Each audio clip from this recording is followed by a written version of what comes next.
आज जो हमारा 10वीं का सामाजिक विज्ञान का पेपर हुआ, जिसका सी कोड के आंसर आपको यहाँ सीक्वेंस वाइज दिए गए हैं। ये जो पेपर था ये बहुत ही अच्छा था। जिन्होंने बच्चों ने किताबों से थोरोली स्टडी की है उनके लिए बहुत आसान रहा था। जैसे पहला क्वेश्चन है कि भारत में औरतों के लिए आरक्षण की व्यवस्था की गई है, वो अपना रहता है पंचायती राज। पंचायती राज में महिलाओं के लिए आरक्षण की व्यवस्था की गई है पूर्ण रूप से। हमारे जो दूसरा क्वेश्चन रहता है, पंजाब और हरियाणा में कितने प्रतिशत भूमि पर खेती होती है। जैसा कि हम जानते हैं कि पंजाब और हरियाणा दो ऐसे स्टेट हैं जिनके ज़्यादातर लोग खेती करते हैं और इसकी मैक्सिमम जो लैंड है उसका यूटिलाइजेशन खेती के लिए होता है। तो इसका आंसर रहेगा 80%, 80% आपका बी कोड इसका आंसर रहेगा। तीसरा है, मध्य प्रदेश की खदानें देश का कितने प्रतिशत तांबा उत्पादन करती है। तो मध्य प्रदेश 52%। तीसरे क्वेश्चन का सी कोड का आंसर रहेगा 52%। चौथा क्वेश्चन है, सार्वजनिक और निजी क्षेत्र किस आधार पर विभाजित है। जो उद्योग होते हैं उनके वर्गीकरण के अनेक आधार हैं, परंतु उसने पूछा है कि सार्वजनिक और निजी क्षेत्र, इसका मतलब उनके पास मालिकाना हक किसका है। तो ये रहेगा अपना उद्योगों के स्वामित्व के आधार पर सार्वजनिक और निजी क्षेत्रों में जो उद्योग होते हैं उनका विभाजन किया गया है। और जो पांचवा प्रश्न रहता है, विनिमय का माध्यम किसे कहा जाता है। विनिमय का मतलब है लेन देन। हम किस चीज के जरिए मूल्य चुकाते हैं, तो वो अपनी रहती है मुद्रा। तो इसका सही आंसर रहेगा मुद्रा। अनौपचारिक उधारदाता में कौन आता है, यानी कि दो स्रोत होते हैं, औपचारिक और अनौपचारिक। अनौपचारिक में क्या होता है कि आपको जान पहचान वाले लोग ही कर्जा देते हैं, तो इसमें आपका पेपर वर्क नहीं रहता। तो इसमें जो आंसर आएगा वो आएगा उपरोक्त सभी। सातवां जो क्वेश्चन है कि गायत्री मंत्र किस वेद का मंत्र है, तो ये आपका आंसर रहेगा ए ऋग्वेद। आठवां जो क्वेश्चन है, अभिनव भारत नामक गुप्त संस्था की स्थापना किसने की। तो इस संस्था की स्थापना दामोदर सावरकर और इसके दो बंधु और थे, उन सभी ने मिलकर अभिनव भारत नामक गुप्त संस्था की स्थापना की। नेक्स्ट अपना क्वेश्चन है, साइमन कमीशन भारत कब आया, जिसका सही आंसर रहेगा 1928, बी आंसर रहेगा आपका। फिर आता है, कालक्रम की दृष्टि से सरस्वती सिंधु सभ्यता को कितने चरणों में विभाजित किया गया है। तो इसका आंसर आपका रहेगा 3 चरणों में बांटा गया है।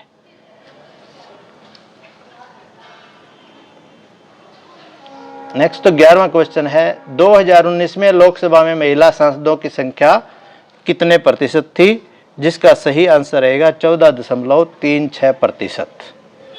12वां क्वेश्चन, बेल्जियम में कितने प्रतिशत लोग डच भाषा बोलते हैं। तो इसका जो आपका आंसर रहने वाला है वह है 59%, यानी कि 59%। 12वें का बी आपका आंसर सही रहेगा। फिर आगे आपका 13वां प्रश्न आता है कि श्रीलंका में किस धर्म को राजकीय धर्म के रूप में अपनाया गया। तो इसका आंसर रहेगा आपका बौद्ध धर्म। 14वां क्वेश्चन रहेगा, भारत में सड़कों की क्षमता के आधार पर इन्हें कितने भागों में वर्गीकृत किया गया है। तो इसका सही आंसर आएगा 4 प्रकार के। जो हमारा 15वां क्वेश्चन है, सरस्वती सिंधु सभ्यता से संबंधित है कि इसमें अंत्येष्टि संस्कार की कितनी विधियां प्रचलित थी। तो इसमें 5 प्रकार के अंत्येष्टि संस्कार की विधियां प्रचलित थी, जिसमें दाह संस्कार, भूमि संस्कार, कुंभ संस्कार, वृक्ष संस्कार और अंशदाह संस्कार शामिल है। इसके आगे अगर हम चलेंगे तो जो 16वां क्वेश्चन है ये फिल इन द ब्लैंक्स पर आधारित है कि डैश पर आधारित विभाजन सिर्फ भारतीय समाज में ही देखने को मिलता है। तो इसका सही आंसर रहेगा जातिगत। 17वां क्वेश्चन, तीनों क्षेत्रकों के उत्पादन के योगफल को देश का सकल घरेलू उत्पाद यानी कि जीडीपी कहते हैं। 18वां अपना क्वेश्चन रहेगा कि महात्मा बुद्ध का जन्म खालिस्तान ईसा पूर्व में हुआ था। तो इसका आंसर सही रहेगा 563 BC और इनका जन्म हुआ था लुम्बिनी में। और जो नेक्स्ट क्वेश्चन रहता है अभिकथन और कारण का रहता है तो जैसे इसमें दिया गया है अभिकथन कि 1992 में लोकतांत्रिक शासन व्यवस्था के तीसरे स्तर को ज़्यादा शक्तिशाली और प्रभावी बनाया गया। इसमें हम जानते हैं कि लोकतांत्रिक शासन व्यवस्था का जो तीसरा स्तर होता है वो स्थानीय सरकार कहलाता है। तो ये अभिकथन है, ये सही है। कारण इसका क्या दिया गया, अब स्थानीय स्वशासी निकायों के चुनाव नियमित रूप से कराना संवैधानिक बाध्यता है। तो ये इसी से संबंधित है। तो इसका जो आंसर रहेगा वो रहेगा ए। अभिकथन ए और कारण दोनों सत्य हैं और कारण अभिकथन ए का सही स्पष्टीकरण भी है। जो हमारा क्वेश्चन नंबर 20 रहेगा, तृतीयक क्षेत्र को सेवा क्षेत्र के रूप में भी जाना जाता है। हाँ, ये बात सत्य है। क्यों? क्योंकि तृतीयक क्षेत्र से ही सेवा सेक्टर शुरू होता है। इसका कारण क्या दिया गया है, तृतीयक क्षेत्र में वस्तुओं का उत्पादन करने वाली गतिविधियां शामिल है। कारण इसका गलत है। तो इस प्रकार आपके जो 20वें क्वेश्चन का आंसर ए तो सत्य है और आर असत्य है। तो इसमें जो आपका कोड रहेगा 20वें का वो रहेगा सी। अभिकथन सत्य है और इसका कारण असत्य है। फिर हमारा 21 जो क्वेश्चन आता है, भारत में वन व वन्य जीव संरक्षण क्यों आवश्यक है। जैसा कि हम जानते हैं कि वन और वन्य जीव दोनों एक दूसरे पर आश्रित हैं और अगर हम इनको प्रोटेक्ट नहीं करेंगे तो क्या है कि हमारा एनवायरनमेंट है वो प्रदूषित हो जाएगा, हमारा इकोसिस्टम है वो बिगड़ जाएगा और जो आगे आने वाली हमारी संतानें हैं, जो हमारी पीढ़ी है, वो उन चीज़ों को देखने लायक नहीं रहेंगी क्योंकि वो ख़त्म हो जाएंगे। तो इसलिए हमें वन और वन्य जीव संरक्षण करना चाहिए। 22वां आता है, बांधों को बहुउद्देशीय परियोजना क्यों कहा जाता है। बहुउद्देशीय परियोजना एक ऐसी परियोजना होती है जिसका कोई एक खास लक्ष्य न होकर जो एक काम करने पर अनेक प्रकार के हमारे लक्ष्यों की पूर्ति करती है। जैसे हम बांध बनाते हैं तो उससे हम नहरें निकाल सकते हैं, पानी को अगर ज़्यादा आ रहा है तो उसको रोक सकते हैं, समय पर उसको रिलीज कर सकते हैं और बाढ़ से रोका जा सकता है, उससे जल विद्युत पैदा की जा सकती है, उससे हम परिवहन को बढ़ावा दिया जा सकता है। तो इस प्रकार इसके बांध के अनेक उद्देश्य बनते हैं। तो इसलिए बांधों को बहुउद्देशीय परियोजना कहा जाता है। जो हमारा 23वां क्वेश्चन रहता है, WTO विश्व व्यापार संगठन क्या है।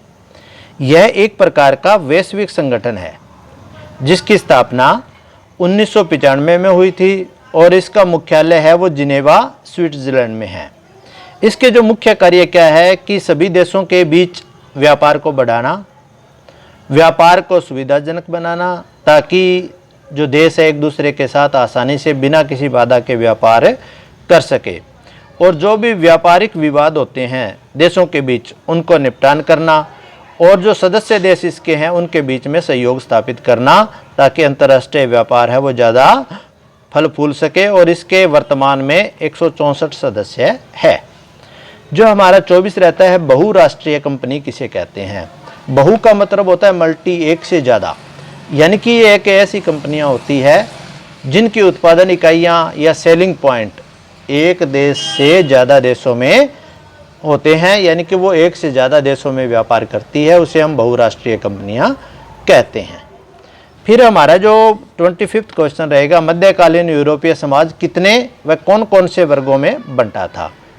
तो जो मध्यकालीन यूरोपीय समाज था वो 3 मुख्य भागों में बंटा था। नंबर 1 पादरी, इसमें क्या थे, पादरी थे या और धार्मिक नेता इसमें शामिल थे। दूसरा जो वर्ग था वो था योद्धा। योद्धा मेन इसमें राजा थे, नाइट थे और इनका मुख्य काम युद्ध करना होता था। और जो तीसरा वर्ग था वो था किसान। इस वर्ग में किसान और मजदूर वर्ग शामिल था जो अन्य आर्थिक गतिविधियों में शामिल रहते थे। जो हमारा 26वां क्वेश्चन है, चर्च क्या होता है। जिस प्रकार हिंदुओं का धार्मिक स्थान एक मंदिर होता है, उसी प्रकार जो ईसाई लोग होते हैं उनका जो पूजा स्थल होता है, जो धार्मिक स्थान होता है वो चर्च कहलाता है। और ईसाई मत का जो मुख्य होता है वो पोप कहलाता है, पोप। जो हमारा 27वां क्वेश्चन है, बहुमत के शासन का क्या अर्थ है। बहुमत का मतलब यहाँ है कि जिसमें ज़्यादातर लोग उस व्यवस्था का समर्थन करते हो। इसमें जातिगत धार्मिक आधार का कोई अर्थ नहीं रहता, चाहे वो किसी भी जाति धर्म लिंग यानी कि उनकी व्यवस्था कैसी भी हो, अगर बहुमत ज़्यादातर लोग जिस व्यवस्था को सपोर्ट करते हैं वो कहलाता है बहुमत का शासन। और जो हमारा 28 रहेगा क्षेत्रीय दल किसे कहते हैं, यानी कि क्षेत्रीय दल ऐसे राजनीतिक दल होते हैं जिनका राजनीतिक दायरा एक निश्चित भौगोलिक सीमा के अंतर्गत ही होता है, जहां वो अपनी राजनीतिक गतिविधियां करते हैं। जिस प्रकार हरियाणा में इनेलो और जेजेपी इसके मुख्य आंसर है। और जो 29 रहेगा इसमें क्या है कि पैराग्राफ दिया गया है और पैराग्राफ को पढ़कर आपको आंसर करना है। तो इसमें कहा गया है कि किस लौह अयस्क में सर्वश्रेष्ठ चुंबकीय गुण होते हैं। तो इसमें दूसरी लाइन जब हम पढ़ेंगे, मैग्नेटाइट सर्वोत्तम प्रकार का लौह अयस्क है, इसमें 70% लौहांश पाया जाता है और इसमें सर्वश्रेष्ठ चुंबकीय गुण होते हैं। तो इसका आंसर आ जाएगा मैग्नेटाइट। सेकंड जो रहेगा वो खालिस्तान वाला है, डैश में लौहांश 50 से 60% तक पाया जाता है। तो ये हमारा दूसरे प्रकार का लौहांश है जिसको हम कहते हैं हेमेटाइट। क्या कहते हैं? हेमेटाइट। और तीसरा रहता है कौन सा खनिज औद्योगिक विकास की रीढ़ है। औद्योगिक विकास की रीढ़ का मतलब है कि यानी कि आधारभूत उद्योग जो हमारे होते हैं उसमें जो सारी मशीनरी है और है वो सारी लोहे से बनी होती है।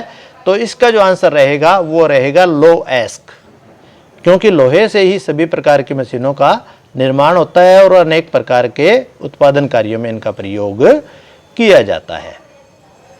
नेक्स्ट हमारा जो 30 नंबर का प्रश्न रहेगा, इसमें एक पैराग्राफ दिया गया है और आंसर करना है कि विश्व विकास रिपोर्ट के अनुसार देशों का वर्गीकरण किस मापदंड के आधार पर किया गया। तो इसका आंसर रहेगा प्रति व्यक्ति आय के आधार पर। 2017 के अनुसार किस देश को निम्न आय वाला देश कहा गया, यानी कि जिस देश में प्रति व्यक्ति आय $995 प्रति वर्ष या उससे कम होती है तो उसको निम्न आय वाला देश कहा जाता है।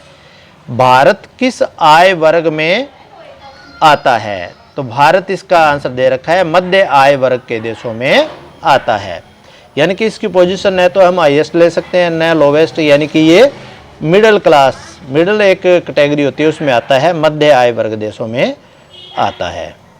जो हमारा 31वां क्वेश्चन रहेगा वो भी पैराग्राफ को पढ़ के इसका आंसर करना है कि भारत पाकिस्तान के संबंध कैसे हैं। तो जैसा कि आपको पता है कि भारत पाकिस्तान के संबंध स्पर्धा, तनाव, संघर्ष और युद्ध के दायरे से बाहर नहीं निकल पाए हैं, यानी कि सामान्य नहीं है। पाकिस्तान ने भारत पर कितनी बार आक्रमण किया? तो पाकिस्तान ने 1947 में, 1965 में, 1971 में और 1999 में, यानी कि 4 बार आक्रमण किया है। पंजाब और जम्मू कश्मीर में आतंकवाद का कौन सा देश प्रोत्साहित कर रहा है? जैसा कि आप जानते हैं कि पंजाब और जम्मू कश्मीर दोनों पाकिस्तान के साथ लगते हैं, तो यहाँ से जो आतंकवाद को ज़्यादा प्रोत्साहित कर रहा है वो देश पाकिस्तान है। नेक्स्ट 32 है। इसी प्रकार इसका भी पढ़ के हमें आंसर करना था कि लोकतंत्र की आत्मा किसे कहा जाता है। तो इसका आंसर आएगा सत्ता की साझेदारी। सत्ता की साझेदारी को लोकतंत्र की आत्मा कहा जाता है। वैध सरकार का क्या तात्पर्य है? यानी कि वैध सरकार, वैलिड गवर्नमेंट, ऐसी गवर्नमेंट है जिसमें अपनी भागीदारी के माध्यम से सभी समूह शासन व्यवस्था से जुड़ते हैं, यानी कि सारे लोग उसमें सरकार बनाने में अपना योगदान करते हैं, जैसा कि लोकतांत्रिक व्यवस्थाओं में होता है। युक्तिपर्क तर्क किसके महत्व को दर्शाता है? युक्तिपरक तर्क क्या क्या कहता है कि लाभकर परिणामों पर जोर देता है। यानी कि जो वो क्या कहता है कि जो हमारे रिजल्ट रहेंगे वो किस प्रकार ज़्यादा लाभदायक हो सकते हैं, इसके बारे में तर्क दिया जाता है तरह तरह के। तो जो युक्तिपरक तर्क किसको देता है, लाभकर परिणामों पर जोर देता है। और हमारा जो 33वां क्वेश्चन रहेगा कि विदेशी आक्रमणों के भारत पर हुए 3 तात्कालिक प्रभाव बताइए। यानी कि कोई भी इंसिडेंट होता है उसके एक तो तात्कालिक प्रभाव का मतलब है जैसे ही वो घटना हुई तो समाज पर क्या प्रभाव पड़ा। तो जो अगर भारत पर जो आक्रमण हुए उसके तात्कालिक प्रभाव में पहला आता है आर्थिक व्यवस्था का पतन, कि भारत की जो आर्थिक व्यवस्था थी वो चरमरा गई, क्योंकि जो भी आक्रमणकारी आए उन्होंने भारत की अर्थव्यवस्था को तहस नहस करके लूटने का काम किया। जो दूसरा रहेगा सामाजिक व सांस्कृतिक पतन। जब भी कोई विदेशी शक्ति किसी दूसरे देश पर कब्जा करती है तो वहाँ वो अपने संस्कृति व धर्म का प्रसार करने की कोशिश करती है। और तीसरा रहेगा राजनीतिक व्यवस्था में परिवर्तन।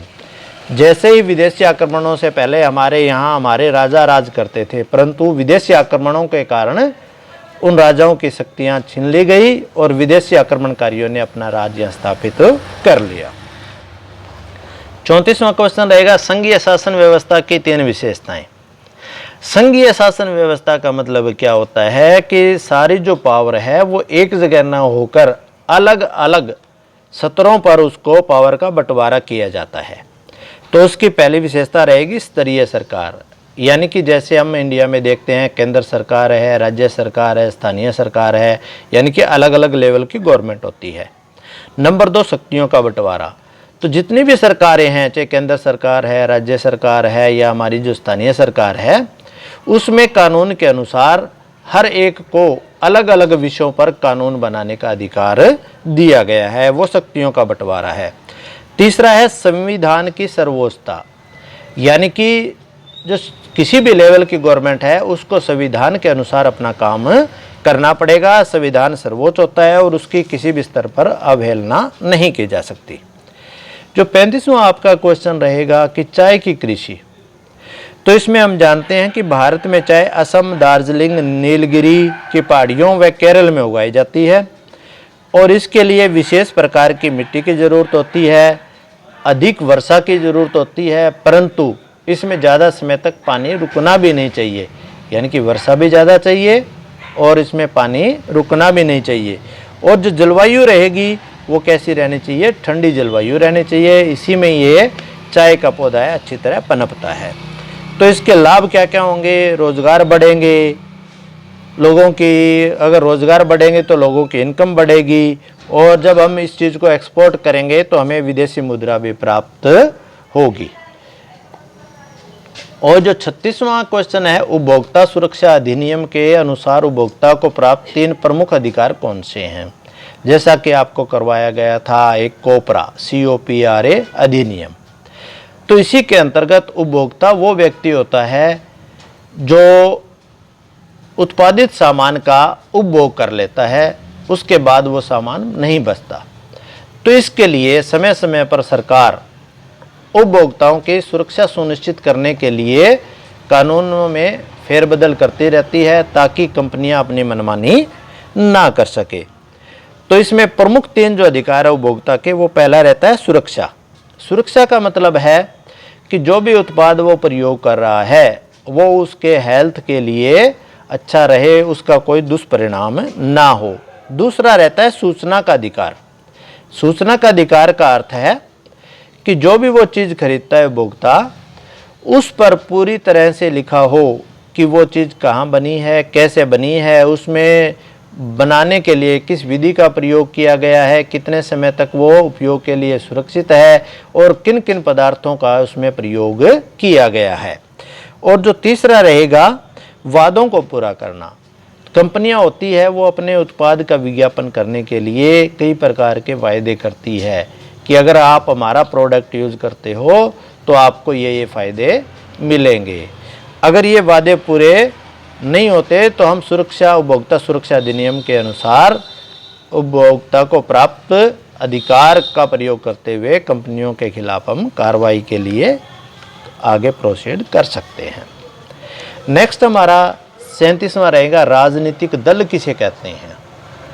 दल का मतलब होता है समूह, यानी कि राजनीतिक दल ऐसे लोगों का ग्रुप होता है जिनके कुछ एक जैसे राजनीतिक उद्देश्य होते हैं, लक्ष्य होते हैं, जिनको प्राप्ति के लिए वो मिलकर काम करते हैं। राजनीतिक दल काम क्या करते हैं? राजनीतिक दल लोगों की भावनाओं के अनुसार सरकार पर अगर कोई गलत फैसला करती है तो उसका विरोध करते हैं। अगर सरकार सही कानून बनाने का काम करती है तो उसको सपोर्ट करते हैं। चुनाव लड़ने का काम करते हैं, लोगों की आवाज़ उठाते हैं, और अगर कहीं लोगों की समस्या है तो वो धरना प्रदर्शन भी करते हैं। नेक्स्ट हमारा इसमें अथवा रहेगा, विश्व की सबसे बेहतर शासन व्यवस्था किसे बताया गया है, इसे अन्य व्यवस्थाओं से बेहतर क्यों बताया गया है। जैसा कि हम जानते हैं कि शासन व्यवस्था वही सबसे बढ़िया होती है जिसमें सभी लोगों की भागीदारी हो। भागीदारी का मतलब जैसे कि भारत में लोकतांत्रिक व्यवस्था है, लोकतंत्र में सभी लोग अपना मत देकर सरकार का चुनाव करते हैं, और वो सरकार चुने हुए जो इन लोगों के प्रतिनिधि होते हैं वो लोगों की भलाई के काम करते हैं, लोगों की सुविधाओं को बढ़ाने के लिए कानून बनाते हैं, लोगों की सुविधाओं के लिए कानून बनाते हैं। तो इसलिए लोकतंत्र जो व्यवस्था है वो सब व्यवस्थाओं से बेहतर है।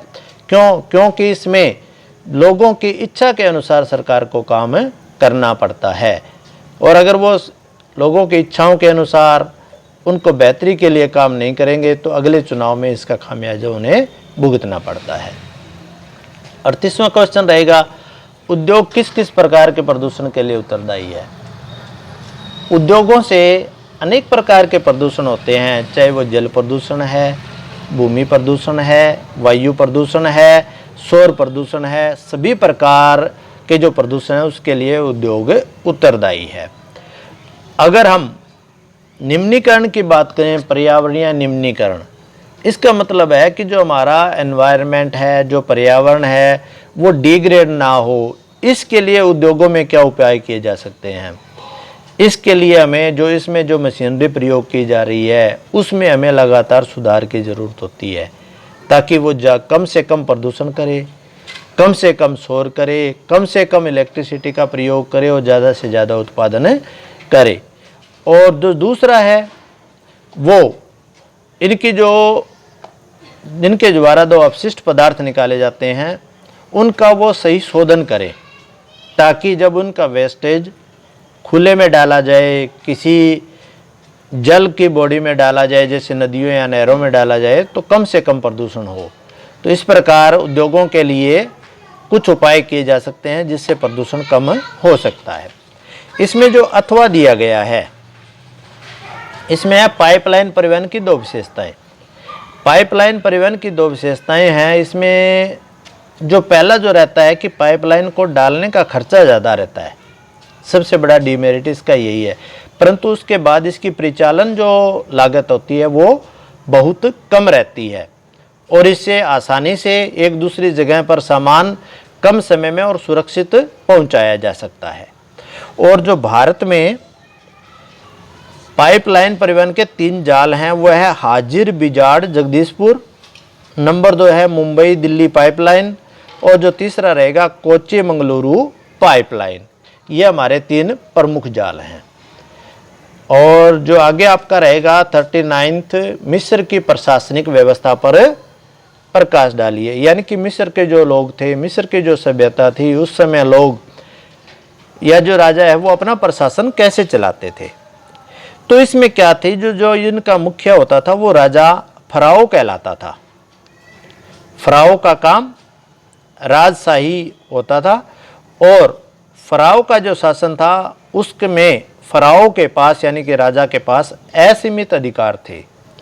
वो निरंकुश होते थे और स्वेच्छाचारी होते थे, यानी कि जैसा उनका मन करता था वैसे कानून वो अपने इच्छा अनुसार बनाते थे।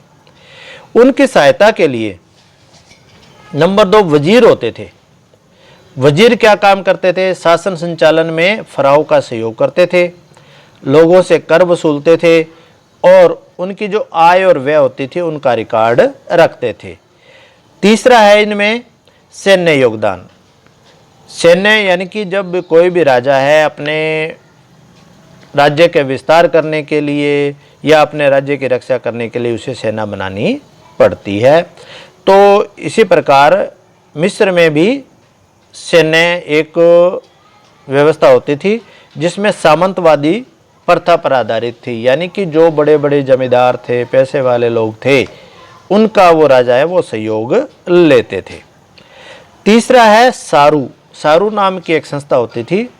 वो क्या होती थी कि जो वृद्ध दरबारी होते थे, एक्सपीरियंस दरबारी होते थे, उनका एक ग्रुप होता था जो राजा की कानून बनाने में सलाह देने का काम करते थे, जिसको सारू नाम से जाना जाता था। नेक्स्ट इसमें राजा एक तो केंद्र सरकार होती थी और अलग अलग प्रांतों का शासन होता था जिसको नोम कहा जाता था, और जो प्रांत का शासक होता था उसे नोमार्क के नाम से जाना जाता था। और छठा इसमें रहती थी न्याय व्यवस्था। तो मिस्र की प्रशासनिक व्यवस्था में पहला राजा था, दूसरा वजीर था, तीसरा सैन्य शासन था, चौथा सारू था यानी कि दरबारियों का एक समूह था जो राजा को सलाह देने का काम करता था, पांचवा था नोम यानी कि प्रांतीय शासन, और छठी थी न्याय व्यवस्था ताकि लोगों को न्याय दिया जा सके, जिसमें जो फराव था वो मुख्य भूमिका निभाता था। नेक्स्ट रहता है मेसोपोटामिया सभ्यता के धार्मिक व सामाजिक जीवन का वर्णन करो। तो जो धार्मिक जीवन था मेसोपोटामिया का, उसमें बहुदेववादी थे, यानी कि वो लगभग 2100 प्रकार के देवी देवताओं को मानते थे, और वो मिट्टी की पट्टियों पर क्यूनिफॉर्म लिपि में लिखे होते थे। तो ये तो इनका धार्मिक स्ट्रक्चर था। और सामाजिक जीवन में उनके समय में महिलाओं की दशा अच्छी थी, दहेज प्रथा का प्रचलन था, और मकान जो बनाए जाते थे वो पक्के बनाए जाते थे, और जो वो अनाज का प्रयोग करते थे उसमें गेहूं, जौ, खजूर, इसका वो खाने में प्रयोग करते थे। और जो लास्ट में रहता है हमारा मैप वर्क, वो बहुत ही आसान था। इसमें था कि ए में दिया गया था विश्व के रेखा मानचित्र पर एशिया में इंग्लैंड के 2 उपनिवेश दर्शाएं। जैसा कि आपको पता है कि इंग्लैंड के उपनिवेश यानी कि ऐसे जो देश थे जहां पर इंग्लैंड ने अपना आधिपत्य जमाया था, शासन चलाया था, तो उसमें हमारा भारत, श्रीलंका, वर्मा ये शामिल हैं। इसको आप अपने मैप में दिखा सकते थे। और अगर भारत के मैप की बात करें तो इसमें जो पहला पूछा गया है सरदार सरोवर बांध। सरदार सरोवर बांध नर्मदा नदी पर बना है और ये गुजरात राज्य में है। दूसरा है हीराकुंड। हीराकुंड महानदी पर बना है और ओडिशा राज्य में स्थित है। तीसरा जो बांध था टिहरी बांध, ये उत्तराखंड राज्य में है, और गंगा की जो सहायक नदियां हैं भागीरथी और